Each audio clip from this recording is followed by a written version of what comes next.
Greetings, my fellow Starfleet officers. I am your captain on the deck, Mike the Birdman Dub, but I'm not alone as we sit down at the Denny's buffet to talk about Star Trek. I am joined with Steve Megatron Phillips. I just realized I don't think I've ever seen a Denny's that has a buffet, but in Star Trek, they do. Well, it's called Neelix's. There we go. I like it. So last time on the show, we talked about space exploration, kind of the politics of space exploration, the do's, the don'ts, and the what-ifs.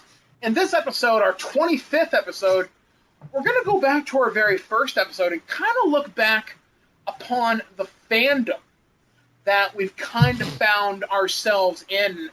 And Steve, we've been doing this show for over a year now, right? Oh, yeah.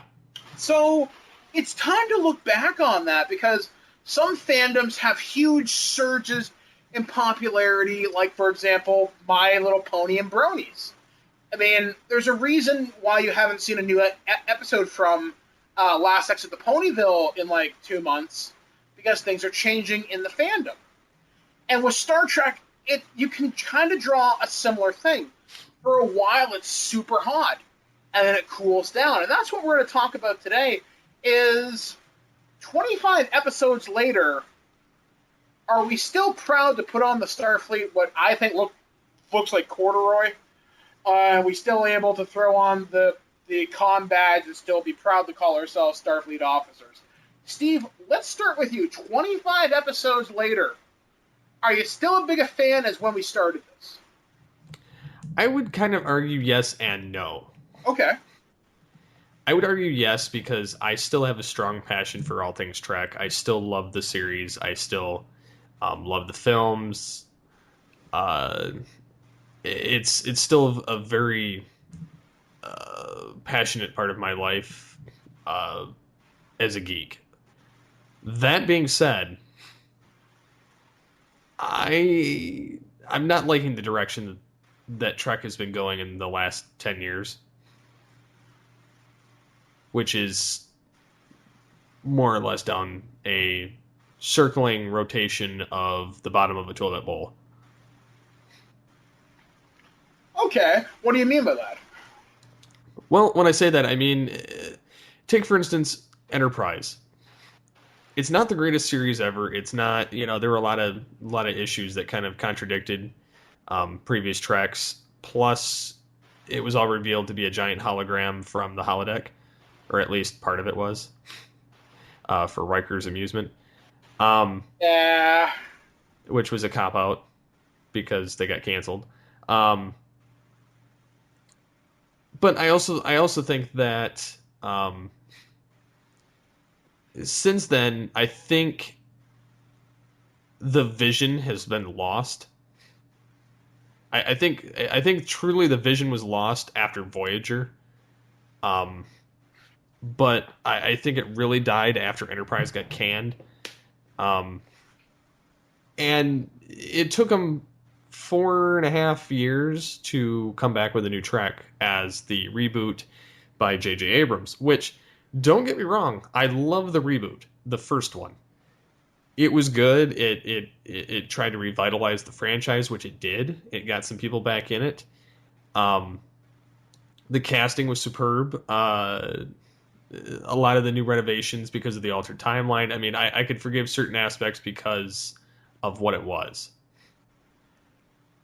Then comes the donkey show that was Into Darkness, which we covered that in a previous episode. I'm not going to go into all the details, but it was a cluster of crap from various Star Trek films, episodes, etc. And it was just rehashed writing. It was just terribly written. And the thing I've noticed with the reboots are, and it really bothers me, and it doesn't bother me so much in the first reboot film, because it's done in such a way that it's more of an action sci-fi flick than it is actually sci-fi. The second film was all action. There was nothing scientific about that entire film. Did they use transwarp technology from the first reboot? Yes. Did they use certain other technologies like Khan and the super blood and everything else? Yes. The problem with it is there's no explanation for it. There's too many MacGuffins going on. There's the Enterprise underwater, having none of the rest of the fleet to help the Enterprise defend against this giant USS Vengeance, having all these continuity issues, all these different tech issues, all these different science issues have kind of come to a culminating point by the end of that film to where I was left with a sour taste in my mouth. Was it an enjoyable film? Yes. But I feel like the rest of the franchise has gotten terribly soured since the reboot, and I'm not very optimistic about the third film. Not because JJ's not attached to it, because honestly, I'm not a fan of his anyway. But it's because Roberto Orci is still attached, and Orci and Kurtzman, to me, are it's the same damn thing over and over. Well, they're the fucking bottom feeders of new media. I mean, if you think about it, all they do is rehash old shit. That's all they do. I'm not saying that Hollywood in general is original, because it's not. It's far from it. Nothing is original anymore. Everything's been done. The problem is they don't come up with a new way to spin it. What they do is they rehash lines word for word. I'm not saying that you can't use their catchphrase or you can't use certain, because obviously they're trying to keep true to the personalities, but you can't sit there and neglect the science. You can't neglect the, those two. You look at Transformers, you look at Star Trek, you look at everything they've touched. They've pretty much butchered it all, because after the first film of whatever it is that they're on, the first film usually goes okay and people are forgiving of it because of, hey, it's back in film, or it's actually in film, or, whatever. So people are just like, yeah, it's a good movie. And then the studio, of course, takes us to think, oh, these guys are great. We have to get them back for another one. And unlike, back in the day during the old Treks or during old, Star Wars or whatever, where they had a different writer per film or a different director per film, and, occasionally one would come back here or there, but it helped it keep the evolution going by having somebody different. Whereas nowadays they seem to stick with the same group of people, and I feel like that's kind of handicapped Star Trek to the point that now it's expected to be Star Wars. I can't disagree with you on that. I mean, it seems to me, to kind of follow up on your point, after Into Darkness was in theaters, before that, everyone was really excited. We got Benedict Cumberbatch as Khan, though everybody says it wasn't Khan, but it was Khan. And it looked pretty cool. We had friggin' RoboCop in Star Trek. And it seems like things were going really, really, really well for the franchise. Into Darkness came out, and I wouldn't say it bombed. I don't think it performed to expectations. And it seems to me like the fandom just kind of dried up. I mean, there's wonderful projects like Star Trek Renegades. Netflix is supposedly talking with people. It's a possibility. There's that other series that, oh my god, it's gonna bother me now what his friggin' name is. He's the anime dude. Fuck. Vic Mignola's involved in. And it seems like the fan films are going great, but in popular culture, in the average pop culture conversation, I hear Star Trek come up, I hear Transformers come up, Doctor Who, even new shows like Defiance, I'm hearing a lot of people talk about now. Star Trek almost never gets brought up by people under 25. And that really disappoints me, because I kind of want to follow up on your point, where it's like the franchise lost its vision after Voyager. I'd argue about halfway through Voyager, it started to lose its path. There were some good episodes in Voyager's later years. I thoroughly enjoy a good chunk of stuff after Season 3, actually. But the winds changed. And the only Star Trek stuff I ever see is the big convention in Vegas. And I just don't hear a lot of people talking about it anymore. And we do have groups like SFI Starfleet, the group that sponsors us, to keep the fandom alive. But where does it go? I honestly don't know at this point. I mean, it's getting to the point that while I do love it and I don't want to ever see Star Trek go away, I'm almost wondering if it needs to go away. It needs a break, a good long 10-year break. Well, And they started to give it that break. The problem is they went straight back to film, which I think kind of crippled it because, again, not that I don't enjoy them going back and bringing back Kirk and all of his crew because I really love that crew, but it's been done. Like I would either rather like to see a new cast, a new Bridge of the Enterprise, so to speak, or I would like to see, I would like to see just a new television series. I think you kind of hit it right on the head there. The problem with them making the new movies is the fact, you're right, it's stuck to the big screen, and that's kind of the problem, is you don't have 25 episodes plus to develop these characters. You're given 2 hours, so 120 minutes to give us characters we should give a shit about, and a lot of movies can do that. With Star Trek, I think the nuances really helped it.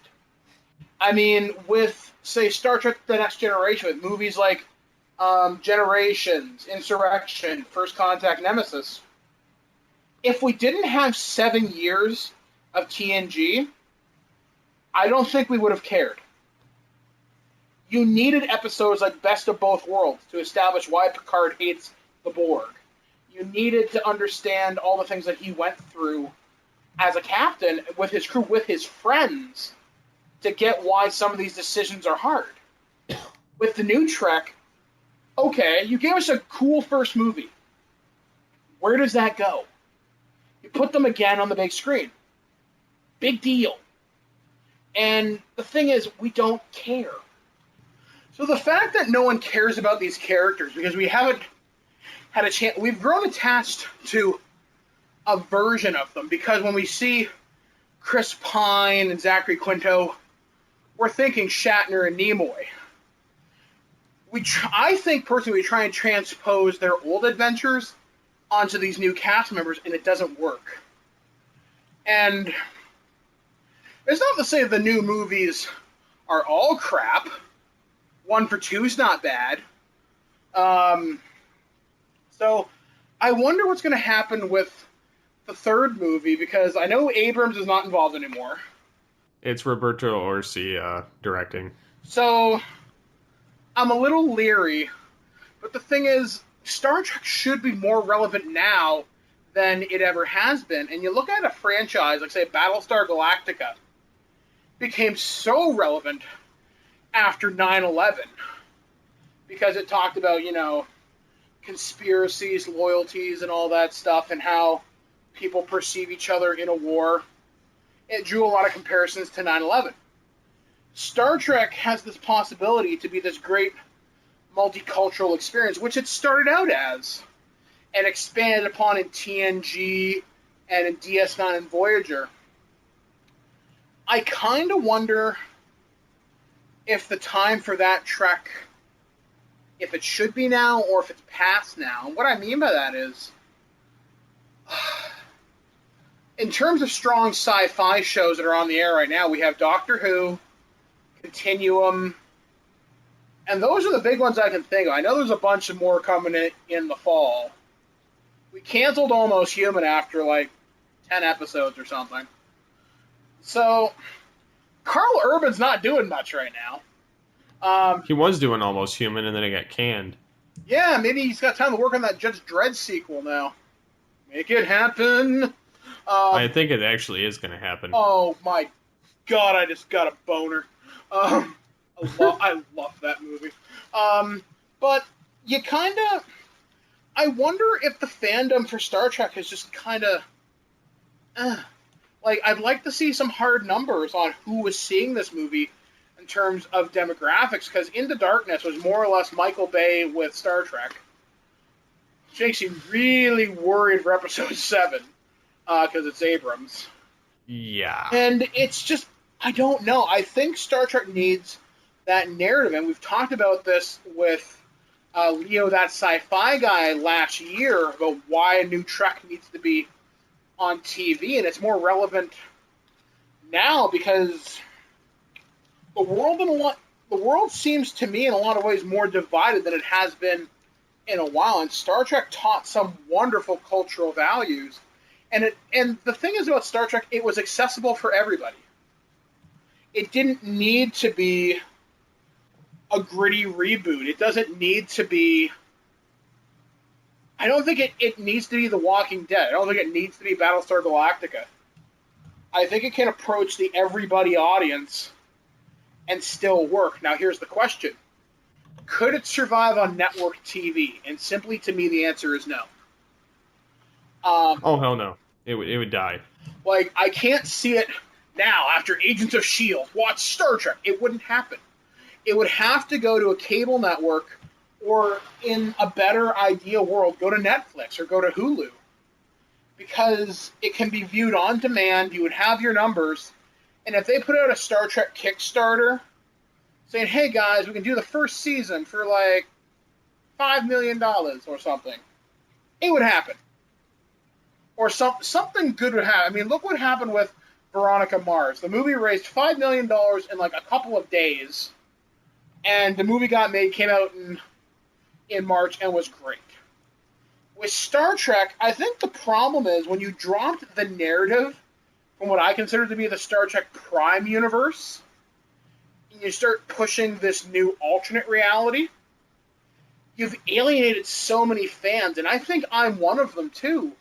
Because here we are, Steve, we talk about the old days of Star Trek like they were something we'll never be able to revisit, and I kind of wonder if that's the case.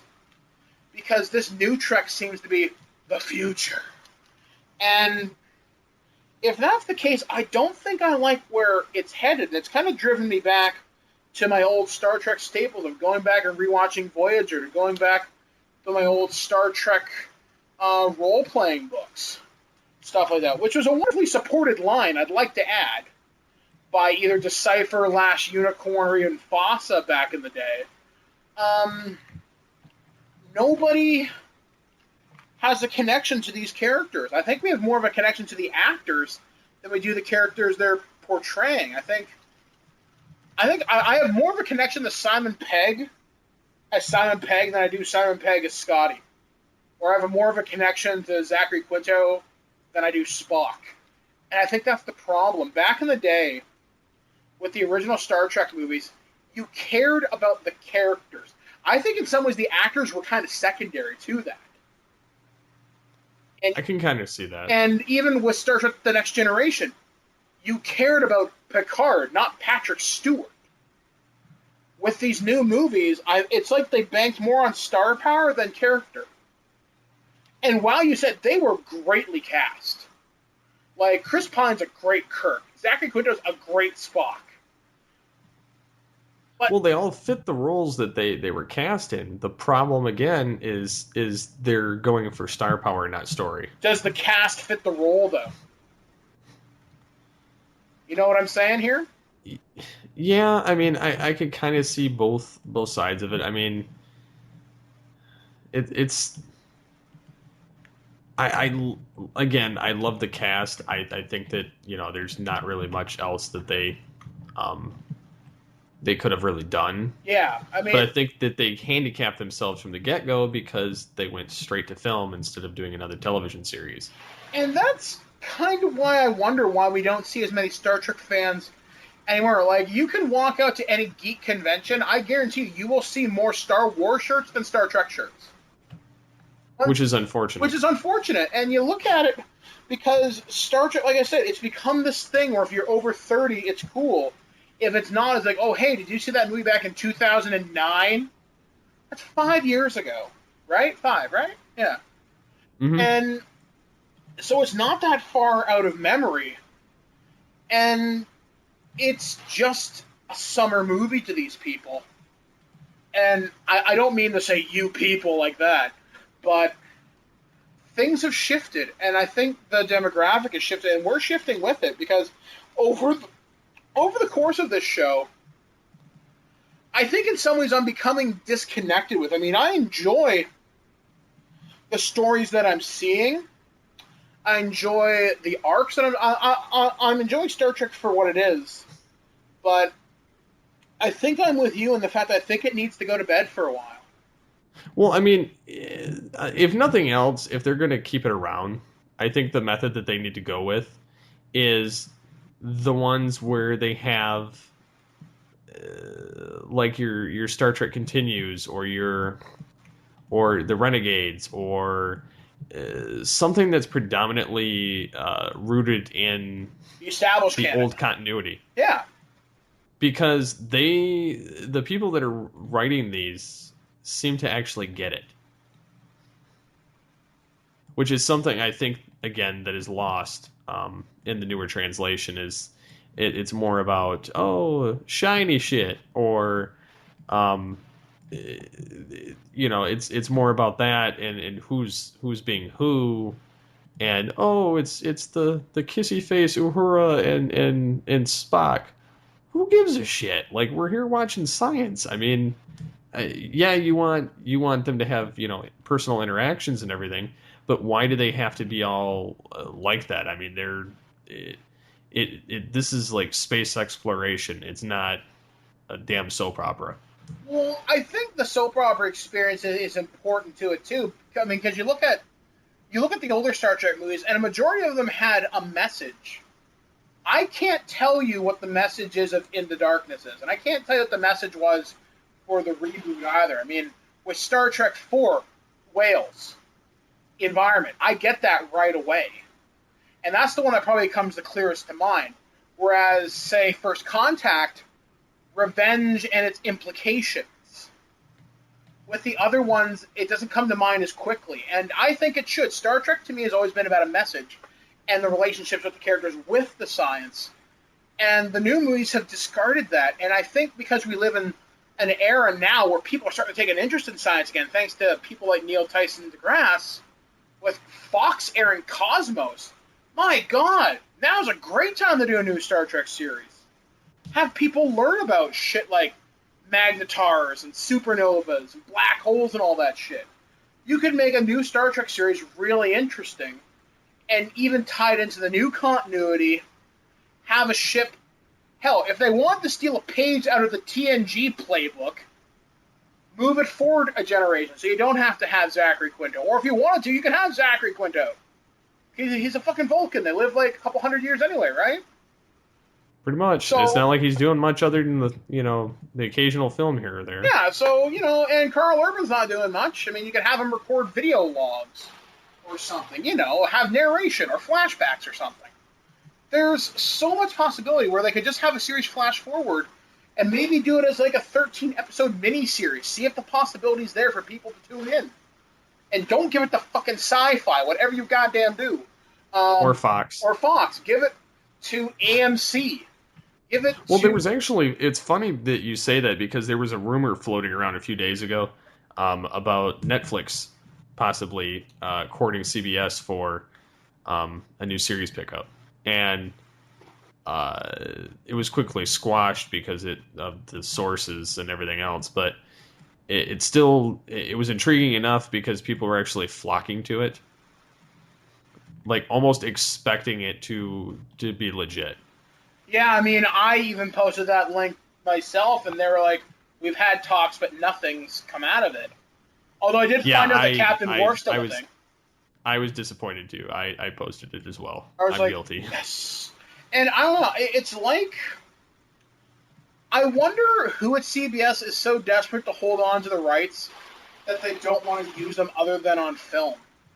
All they got to do is license it out. It's not like they, Abrams, even when he took over, and I think the reason why he flocked to Star Wars is because they're giving him, the ability to do what the hell he wants. I really wonder how the new television series will tie into, like, Rebels will tie into the new series. I'm curious. Well, I mean, he wanted to bring Star Trek Back to TV. back to TV, and he had a plan for it and everything. And CBS said, Nope. "Here's my finger. Look between the lines." You know. Yeah. It's tragic because I think it could be really cool, especially given the budgets. If you could get the right studios behind this, it could be awesome. And you don't need to have it super, super flashy. Build your sets, do practical, and, tell stories, not science fiction events. Like, not everything needs to be, you don't always need lens flip. Give me a little more inner light, a little less best of both worlds, if you kind of get where I'm going with this. Yeah. Give me stories that make me care and have them in the future. That's great. And there's lots of great actors out there who would make wonderful additions to the new Abrams verse if that's the route they wanted to go. I'm glad people like Michael Dorn are trying to make Captain Worf happen. The people behind Star Trek Renegades. It looks cool when it's finished. People like Vic Mignola doing Star Trek Continues. There's great stuff out there. I wonder if it's going to pass by the vast majority of people because they don't care. And I think apathy is what's going to hurt this fandom the most. And I don't want it to infect people like us. Because, we are podcasters. We are a voice in the geek community. And I think it's important we keep the Star Trek torch alive, but it needs to be kept alive for the right reasons. Yeah, I mean, I don't want to see it just stay around because... It is. Because I want it to. I want it to stay around because it legitimately deserves to. Yeah. I mean, I look at, say, the Doctor Who fandom, for example. That just kind of came out of nowhere with the Eccleston years, which is awesome. I'm glad it's come back and it's doing really, really, really well. But it's been around almost as long as Star Trek, and look how retarded popular it is.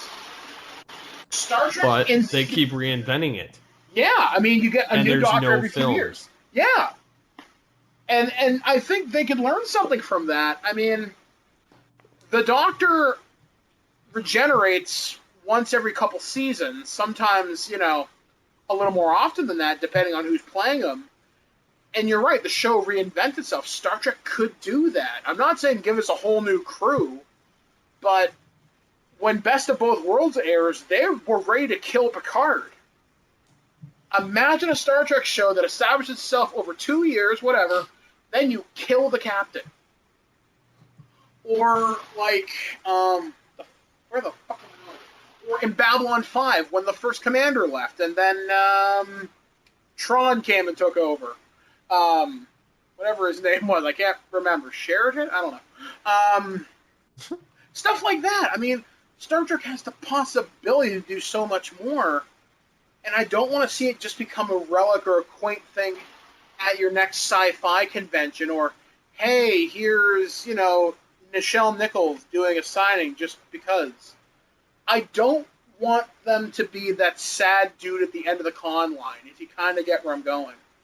Mm-hmm. I want this to stay around because it's relevant. I want this to stay around because it means something.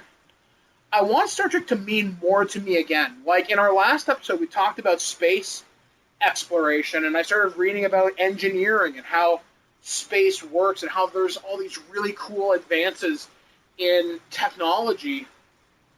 Star Trek could get people talking again. It really could. I mean, look how many people talk about The Walking Dead when they talk about what if society falls apart.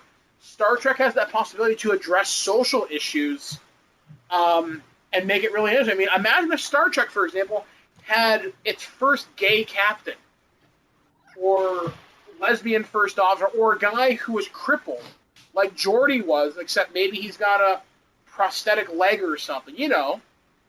There's so many possibilities there to tell interesting stories with interesting people, and no one cares. That really bums me out on a way I can't quite describe. And I look back at my old Trek stuff, and I don't want to say, do you remember the good old days? I want the stories to move forward.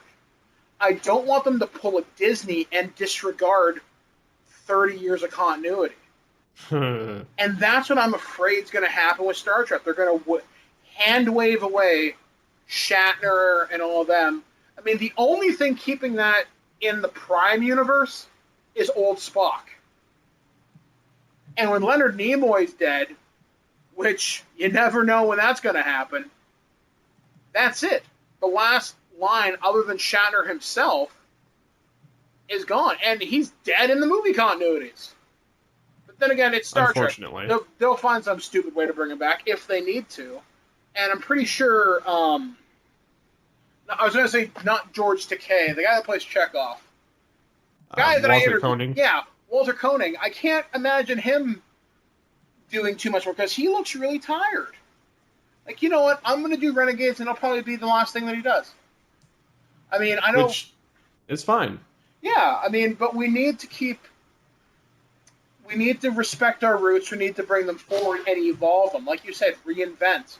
If Doctor Who can be relevant after being off the air from 1990-something when the 8th Doctor movie came out, to 2005, I'm pretty sure we can keep Star Trek alive, considering it went off the air, 2004 with, Enterprise? 2005, but yeah. But still, almost 10 years, and we can't get a fucking miniseries? We get 2 movies, one was good, one was crap, and a fan base that hides. I remember, and I hate saying this phrase with this show, when it wasn't hard to find a Star Trek fan. When we had 3 Star Trek shows on the air at one time.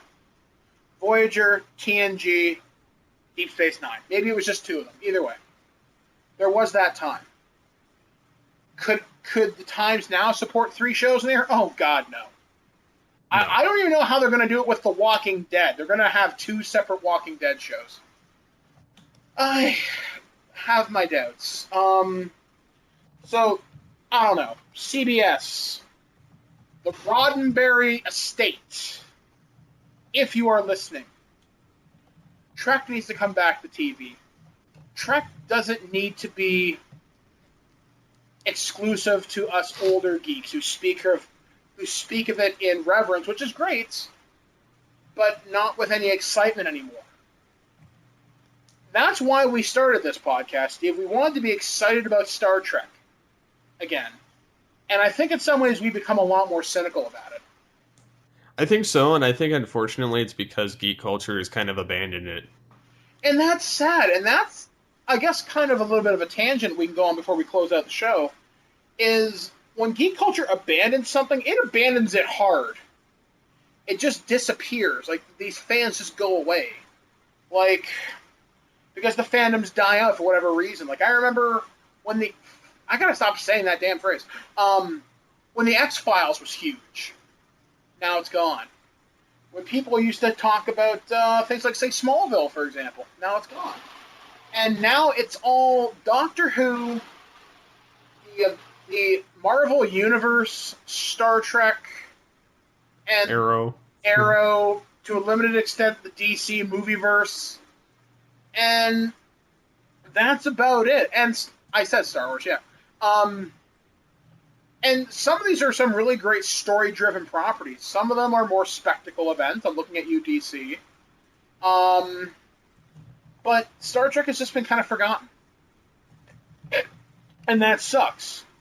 Like, I want to be excited about this again. I want to see it not just be used as a punchline on the Big Bang Theory.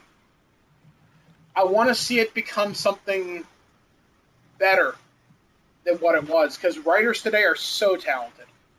The technology has never been better for television. We need to do this, and we need to do it soon. Because I think, honestly, the warp core is going to go critical sooner rather than later. I kind of agree with you, and it kills me to even think that. It really does. So, guys, this will be my question to you. So, feedback at thisweekingeek.net. Share with us a Star Trek memory. What does Trek mean to you? We've had 25 episodes together, some of varying quality depending on the conversation. But we've all shared something about Trek. And this will be my closing thought, and then I'll pass it to you, Steve. Star Trek to me means exploration, not just of space and the physical world that we see, but also of the human spirit, because you see wonderful questions posed by episodes like Measure of a Man with Data. What is a soul, and does Data have one? Or ethical questions about, do we give these people the technology to save themselves, aka the Prime Directive?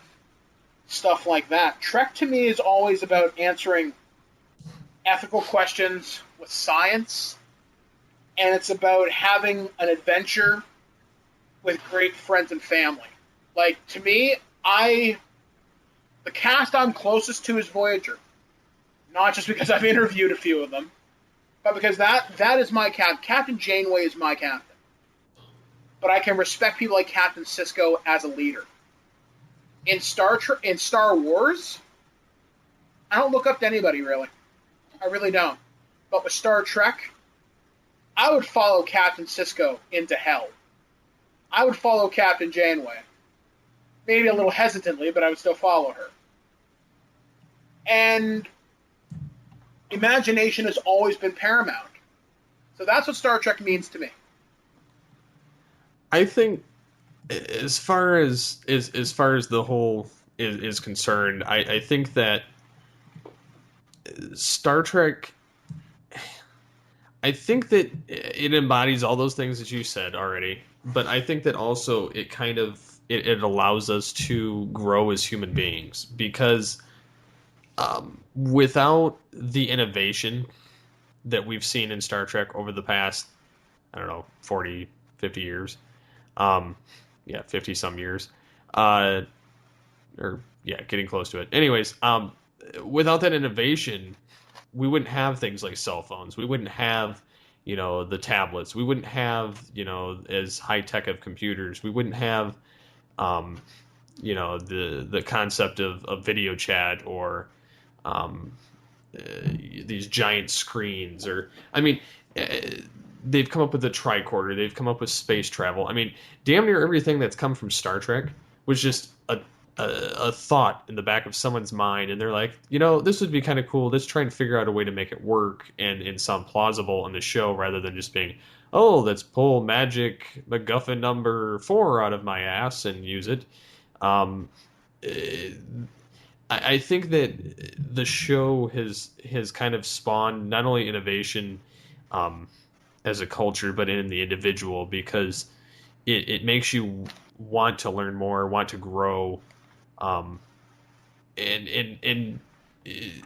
I think, unfortunately, that a lot of that has been lost because of reality TV, because it's so damn cheap for them to manufacture and spit out like the crap that it is.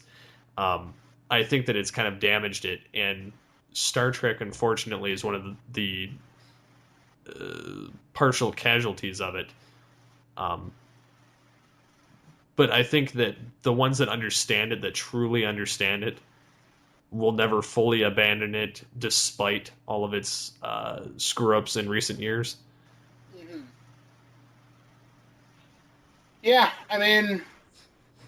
it's going to mean something different to each of us. And like I said, we really want to hear from you. So feedback at thisweekingeek.net. Voicemail line is working. 817-717-7202. Share with us your Trek memories. Try and keep it to about a minute if you're going to do voicemail. If you do email, don't leave me a novel, but leave me a few paragraphs. We'll definitely read it on the show. So anyway, on our next show, we're not sure if we're going to do Cisco just yet. We may talk about maybe aliens. Talk about alien life. And talk about the real, the supposed real, and what's actually out there. Who knows? So anyway, guys, until next time, we have been Steve Megatron Phillips. I've been Mike the Birdman Dodd saying, here's 25 more.